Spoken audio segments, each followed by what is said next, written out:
ഞങ്ങളത്തെ ഒരു കാര്യം പറയട്ടെ, നിങ്ങള് മഴ പെയ്യുന്നതിനെ കുറിച്ചിട്ട് എപ്പോഴേലും ചിന്തിച്ചിട്ടുണ്ടോ?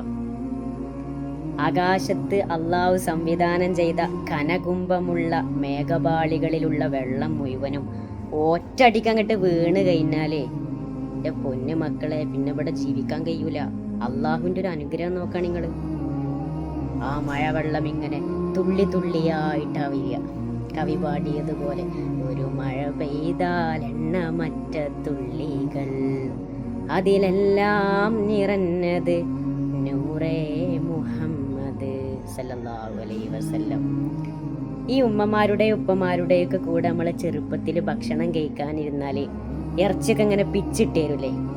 അതിനെ പിച്ചിട്ടേറിന് ഒറ്റയടിക്ക് അങ്ങോട്ട് മുണുങ്ങി കഴിഞ്ഞാല് കഴിച്ചു കഴിഞ്ഞാല് നമ്മളെ ജങ്കിലടിയത് നമുക്കത് താങ്ങാൻ കഴിയൂല. അതുപോലെ തന്നെയാണ് ആകാശത്തിലെ മഴവെള്ളം അള്ളാഹു നമുക്ക് പിച്ചിട്ടേരാണ്.